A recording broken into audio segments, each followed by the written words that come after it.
Let's go!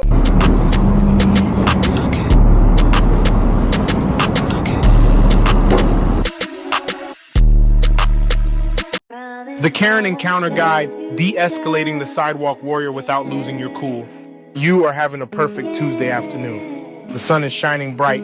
You are riding your electric unicycle. For the uninitiated folks listening to this, that is a single giant motorized wheel you stand on. There are no handles. There is no steering wheel. It is just you, your balance, and a heavy lithium battery between your calves. You are minding your own business entirely. You are going maybe 5 miles per hour. You are moving significantly slower than a toddler experiencing a severe sugar crash. Then it happens. The invisible boss music starts playing in the back of your head. You spot her immediately. The sidewalk warrior. The neighborhood watch captain who never received an official badge. She is wearing a wide-brim visor that blocks both the sun and all common sense. She is gripping a venti iced matcha latte like it is a blunt force weapon. She has spotted your single wheel approaching. The suburban outrage is brewing rapidly. I see this specific scenario play out constantly. The initial attack is always centered around your speed. She steps right into the absolute middle of the paved concrete path. She throws both hands up into the air like she is trying to stop a runaway freight train with her bare palms. She screams at the top of her lungs that you are going 50 miles an hour. Meanwhile, a senior citizen speed walking in thick orthopedic shoes just passed both of us on the left. My first move is completely stopping. I step entirely off the metal pedals. I look her dead in the eye with the most gentle and confused face imaginable. I channel pure childlike innocence. I tell her I am actually just trying to catch up to a very fast snail. I point directly into the nearby grass. I ask her earnestly if she has seen him pass by. It completely short-circuits the anger. You simply cannot maintain a screaming rage at a grown adult who is actively looking for a fictional snail. Then comes the inevitable legal interrogation portion of the program. She pulls out her smartphone. She holds it up in front of her face like a defensive shield. She asks loudly if that motorized contraption is even legal in this specific zip code. She demands to know exactly where your vehicle registration is. For a wheel, a solitary wheel. This is where the absolute magic happens. I lean in just a little bit closer. I drop my speaking voice down to a serious whisper. I tell her I am actually on official city business. I say I am personally inspecting the pavement density for the mayor. I ask if she wants to file an official pothole report with my department right now. Watching her face change is beautiful. The mental confusion is a true work of art. She desperately wants to be mad at the strange motorized wheel, but she also genuinely wants to complain about the massive pothole on Elm Street. You have suddenly handed her a massive dilemma. Complain about my presence or complain to the city through me. It is the ultimate verbal redirection. Consider the protective gear. Riding one of these heavy single-wheel machines requires serious safety gear.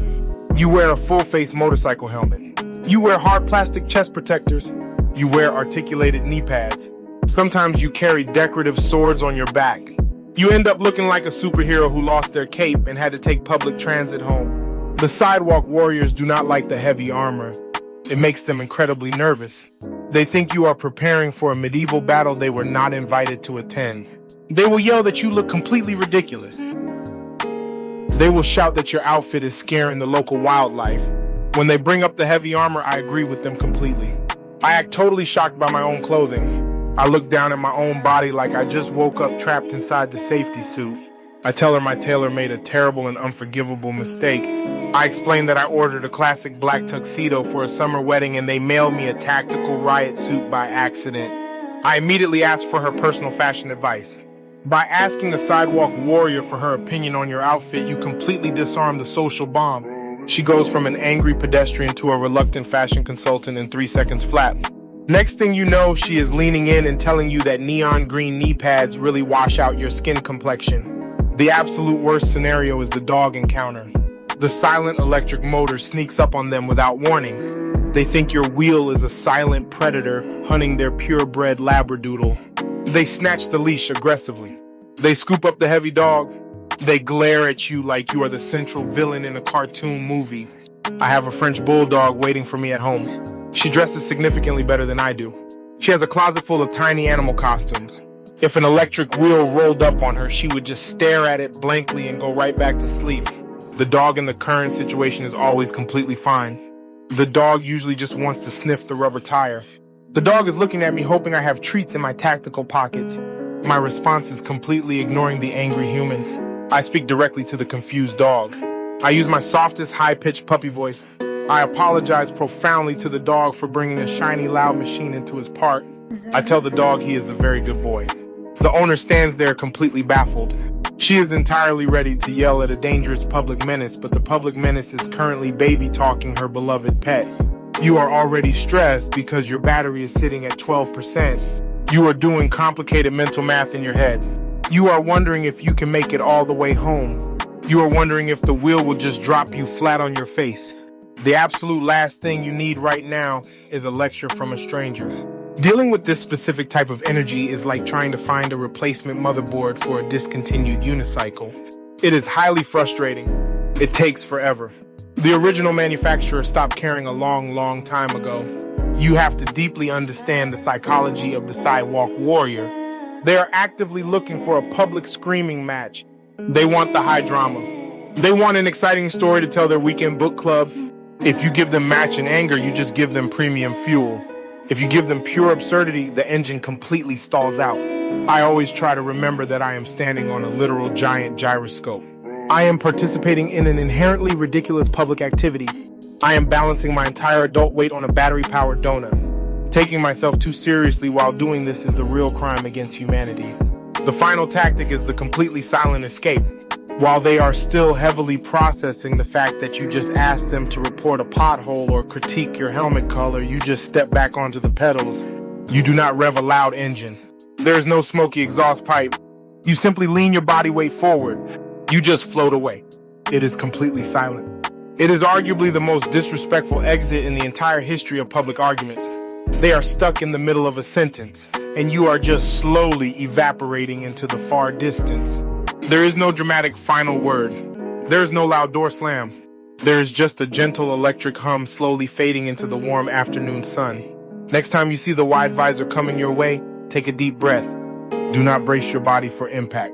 Brace your mind for comedy. Treat the concrete sidewalk exactly like a comedy club stage. Give them a brilliant performance they will never forget. Just keep on rolling. The absolute pinnacle of the sidewalk warrior hierarchy is the Speed Radar smartphone app. She is not just recording a video anymore. She has downloaded a completely uncalibrated 99-cent application that claims to measure velocity through a cracked camera lens. She holds that phone out like a police officer stationed on a dangerous interstate highway. She yells that she has captured definitive digital proof that your single wheel is breaking the sound barrier. I immediately match her level of intense scientific curiosity.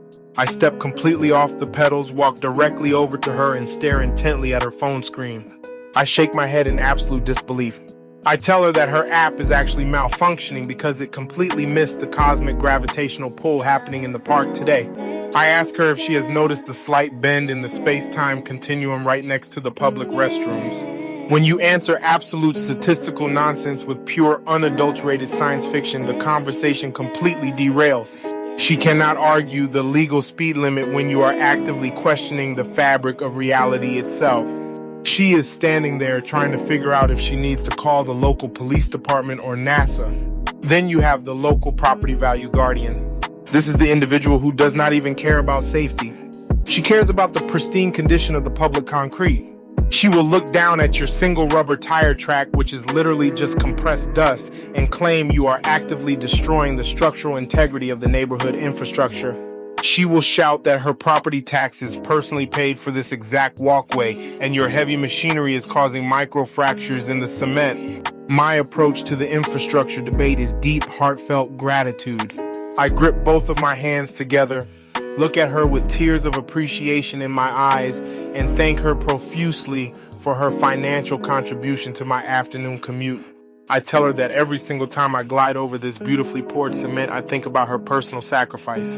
I ask her if she prefers that I ride exclusively on the left side of her tax dollars, or if the right side provides better structural support. It completely robs them of their righteous indignation.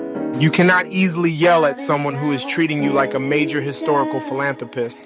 She is fully prepared to defend the concrete from a reckless vandal, but she has absolutely no protocol for dealing with a wheel rider who wants to dedicate a commemorative plaque in her honor right next to the park bench. And the self-appointed hazard warning system. This is the person who does not even wait for you to get close. She starts waving her arms frantically from 100 yards away, pointing at a completely visible stationary object like a massive oak tree or a brightly colored trash can. She screams at the top of her lungs for you to watch out, as if you are a completely blind individual who accidentally stumbled onto a high-powered motorized machine.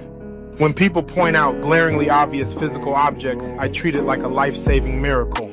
I slam my feet down, bring the wheel to an immediate halt, and gasp dramatically. I look at the trash can like it is an alien spacecraft that just dropped out of the sky. I tell her that she has just saved my life because I was fully planning on driving directly into that blue plastic bin at maximum velocity.